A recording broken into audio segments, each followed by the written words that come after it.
Je n'ai même pas eu le temps, c'était dur à porter. Avertissement, ce récit aborde des thèmes sensibles liés à des abus et à la trahison. Si vous êtes fragile sur ces sujets, prenez soin de vous en écoutant seulement ce que vous supportez. J'avais 15 ans quand tout a basculé, 5 années que je traîne encore comme un vêtement trop petit. Il sert encore. Après le divorce de mes parents, la maison où j'avais grandi a perdu sa forme. Les pièces semblaient plus grandes et plus froides, et moi plus petit à l'intérieur. Mon père, Carlos, travaillait beaucoup. Il disait que c'était pour nous, mais il était souvent absent. Déplacements, horaires qui débordent, nuit à finir des dossiers. Je me retrouvais à la fois soulagée par la paix que ça laissait et affamée d'attention. On aurait dit que la solitude m'avait appris à adapter ma faim. Quand Claudia est arrivée, tout est d'abord paru réparateur. Elle avait un sourire qui semblait vouloir effacer des fissures. Elle parlait, elle écoutait, et pour la première fois depuis longtemps, j'ai senti quelqu'un s'intéresser à moi d'une façon qui ressemblait à de la chaleur. Elle s'installait dans la cuisine, préparait des choses pour moi, me demandait comment s'était passée ma journée à l'école. Ses gestes étaient simples, banals, et j'ai cru que je pouvais leur faire confiance. Je me disais, enfin, une présence. La première fois qu'elle a franchi une ligne, c'était l'une de ces soirées où mon père était parti. Il y avait une lumière tamisée dans le salon, la télé qui ronronnait sans qu'on la regarde vraiment. On avait bu un verre de vin, ou plutôt, elle m'avait donné un verre. Je me souviens du goût étrange, du silence épais. Elle s'est assise près de moi et sa main a effleuré ma jambe. Je ne me suis pas retirée, je ne sais pas pourquoi. Une partie de moi voulait être vue, acceptée. Une autre savait que ce n'était pas normal, que quelque chose clochait. Je me suis figée, comme si le temps avait accéléré et s'était arrêté en même temps. C'est là que le secret a commencé. Ce n'était pas une seule nuit. Ce fut une suite de petites choses qui, mises bout à bout, formaient une ligne droite vers quelque chose de pire. Les messages discrets, les soirées où il n'y avait que nous dans la maison, les confidences qu'elle me faisait comme si j'étais son égale et pas l'enfant de son mari. Elle savait les mots pour me faire sentir spéciale, sauf que spécial s'est transformé en tracteur qui remuait la terre de ma dignité. Elle me flattait, elle me disait que j'étais différent des autres garçons, que j'étais attentif, que j'avais une âme vieille. Ces phrases entraient par une porte quand la mienne était déjà ouverte. Je portais ce secret comme on porte un sac rempli de pierres. Au début, le poids était supportable. Après, il est devenu insupportable. Je me sentais sale et complice. Combien de fois ai-je pensé ? Si je le dis, je détruirai quelque chose. Si je ne dis rien, je me détruis moi-même. L'ambivalence me dévorait. Parfois, je pensais qu'en acceptant les gestes, j'achetais la paix, la présence. D'autres fois, je me réveillais la nuit en sueur, le cœur battant comme s'il voulait s'échapper de ma poitrine. Elle savait me lire. Quand je reculais, elle me donnait des preuves d'affection pure, une tartine qu'elle avait préparée, un mot sur mon oreiller. J'avais l'impression d'être enfermée dans un double univers. En public, tout était normal. Elle riait, aidait mon père dans la maison, passait pour une belle-mère attentionnée. En privé, ses gestes me volaient quelque chose que je n'étais pas prêt à donner. Et je n'avais même pas le temps de réagir avant que cela n'arrive. C'était comme si les morceaux de ma vie se dérobaient un à un sans que je puisse les rattraper. Plus les rencontres se répétaient, plus la honte augmentait. La honte d'être le seul à savoir, la honte d'avoir laissé faire, la honte de ne pas parler à mon père par peur de briser ce peu d'équilibre qu'on avait. Le poids du secret m'isolait davantage. J'évitais les repas de famille, je allais souvent me réfugier dans la chambre, fermer la porte et écouter le silence. Les amis ne savaient rien. Comment expliquer ? Mon père travaille beaucoup, me paraissait déjà une confession pour quelqu'un d'autre. Ainsi, je me suis mise à vivre deux vies, celle qui souriait aux autres et celle qui étouffait. Il y a eu un moment où j'ai essayé de poser des limites. Je me souviens d'une soirée où j'ai voulu arrêter, clairement. J'avais préparé mes mots comme on prépare un petit sac pour un voyage qu'on n'a pas envie de faire. J'ai dit que ça devait s'arrêter.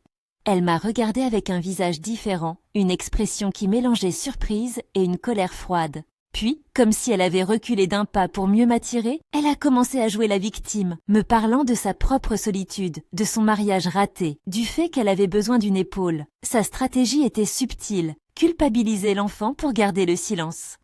Et moi, encore jeune, j'ai craqué face à ce spectacle de détresse qu'elle mettait en scène. La manipulation a fait son œuvre. Je me rappelle d'une image qui revient souvent.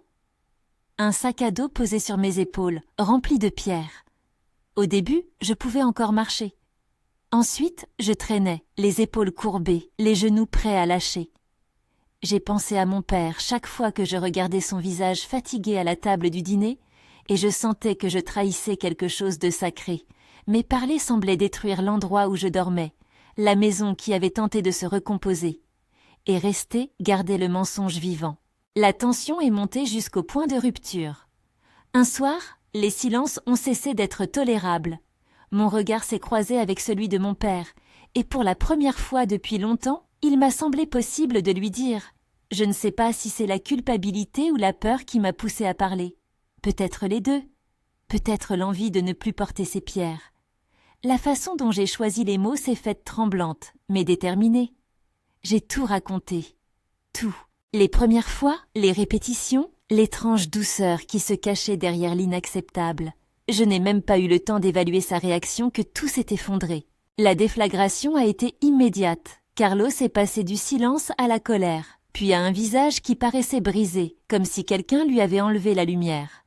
Il avait l'air perdu, trahi, humilié. Je n'avais pas voulu lui faire ça, je ne voulais surtout pas être la cause d'une autre douleur. Mais je ne pouvais plus me mentir. Il a affronté Claudia. Il l'a regardée d'une façon que je n'avais jamais vue, le mélange de douleur et de rage d'un homme trompé dans la confiance la plus intime. Ils se sont disputés, les mots ont été durs, tranchants. J'aurais aimé pouvoir dire que tout s'est arrangé dans une conversation posée, mais ce n'était pas une scène de film où la vérité arrive et tout se répare. C'était le fracas d'une maison qui se fissure. Après cette confrontation, la maison a changé de couleur. Les pièces ont repris leur silence, mais plus lourd. Carlos a décidé de partir. La séparation a été immédiate, comme un verdict prononcé sans appel. On a déménagé, on a divisé des meubles, des souvenirs. J'ai regardé mon père partir et j'ai senti que ce départ était à la fois une libération et une mutilation. Je l'avais trahi? Ou avais-je seulement mis fin à une trahison? Cette question m'a suivi comme une ombre. Les conséquences ont été multiples. Claudia est partie, sa présence a cessé d'exister physiquement, mais elle a laissé des traces profondes. Pour mon père, la blessure était telle qu'il était incapable d'être pleinement avec moi. La confiance avait été brisée. Il m'a regardé différemment, parfois comme si j'étais complice d'un crime. J'ai vu dans ses yeux la perplexité. Comment ne pas s'en rendre compte? Comment avoir manqué des signes qui étaient pourtant là? À côté de cette incompréhension, il y avait la douleur. Et moi, j'étais pris entre la tentative de lui expliquer et la difficulté de trouver des mots qui n'auraient pas l'air d'une excuse. Le divorce, ou plutôt la séparation de nos vies à la suite de cet épisode, a signifié une nouvelle solitude. Le monde extérieur ne savait pas exactement ce qui s'était passé. On me regardait parfois avec pitié, parfois avec distance. Je me sentais invisible et hypervisible en même temps. Invisible parce qu'on n'entendait pas ce que j'avais à dire. Hypervisible parce que ma famille était désormais marquée par un événement dont j'étais la clé. J'ai appris à faire semblant à l'école, à rire quand c'était nécessaire, à esquiver les questions. Mais la nuit, les pierres restaient là, le sac sur mes épaules. Je me suis souvent demandé si je n'aurais pas dû garder le silence. Peut-être que, si je n'avais rien dit, tout serait resté comme avant, imparfait mais présent. Pourtant, chaque fois que je faisais le calcul, rester et garder le secret, ou parler et affronter la vérité, je revenais à la même conclusion. Porter seul ce qui n'était pas de mon fait me détruisait. La vérité, aussi dévastatrice soit-elle, avait ce pouvoir de dénouer quelque chose. Je ne parle pas d'une guérison immédiate. La vérité est rarement douce. Mais elle brise le cercle vicieux du secret. Parler m'a coûté cher.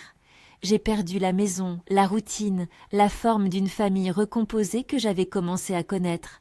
J'ai perdu l'image d'un père disponible par défaut, même si parfois son absence avait été déjà un vide avant tout cela.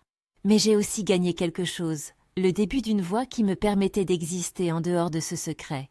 Après la rupture, j'ai commencé à chercher des réponses, pas pour expliquer ou excuser, mais pour comprendre comment continuer à vivre en paix avec moi-même. La honte ne disparaît pas du jour au lendemain. On apprend juste à la reconnaître sans la laisser gouverner. Je ne présente pas mon choix comme un acte héroïque. Il n'y a rien de glorieux à devoir annoncer qu'on a été pris pour cible par une personne en position d'autorité. Je présente simplement ce que j'ai vécu. Il y a des nuits où je revois tout et où je me dis que j'ai fait le bon choix en parlant. D'autres jours, la colère de mon père me hante et je me demande si je ne lui ai pas volé quelque chose. c'est une équation qui n'a pas de solution nette. Les choses humaines sont souvent ternes, jamais complètement noires ou blanches. En écrivant ces mots aujourd'hui, je sens encore le poids, mais il a changé de nature. Il est moins comme un sac à dos et plus comme une cicatrice ferme. Elle existe, elle est visible, mais elle n'empêche plus de bouger.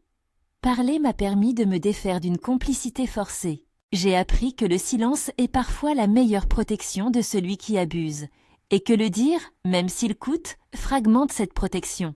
Je ne veux pas que mon récit serve à pointer des coupables sans contexte. Je veux qu'il décline une réalité.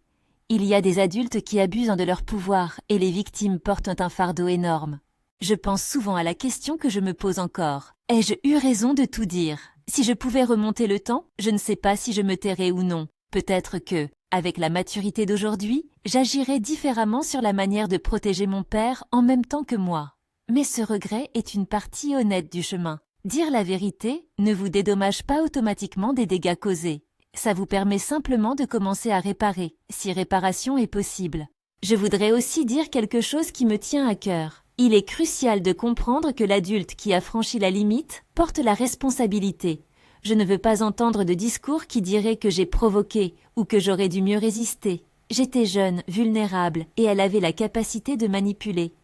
Ce n'était pas ma faute. Dire cela ne rend pas tout plus simple, mais cela remet la responsabilité là où elle doit être. La mémoire garde des images en morceaux. Parfois, c'est une odeur, une chanson, une lumière.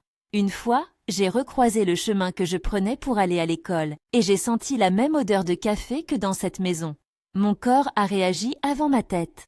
J'ai su que certains souvenirs ne s'effacent pas, mais qu'on peut apprendre à les accueillir sans se laisser submerger.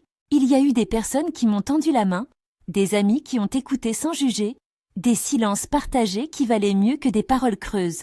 Ce soutien, même petit, m'a aidé. Aujourd'hui, je raconte cette histoire pour plusieurs raisons. D'abord, parce que garder le silence m'a presque tué à petit feu, et parce que dire a délié un nœud que je ne pouvais plus porter seul. Ensuite, parce que j'espère que quelqu'un qui écoute saura qu'il n'est pas forcément seul dans ce qui lui arrive. Et enfin, parce que la question de la responsabilité doit être posée. Les adultes doivent savoir que leur pouvoir vers un mineur est une ligne rouge qu'on ne franchit pas.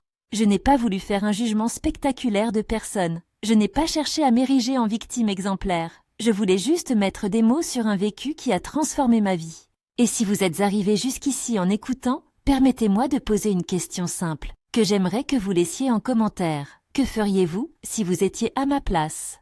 Cette question n'est pas un test, c'est une manière d'ouvrir un dialogue, de comprendre diverses réactions, d'entendre des perspectives différentes. Dites-moi sans juger, simplement, que feriez-vous?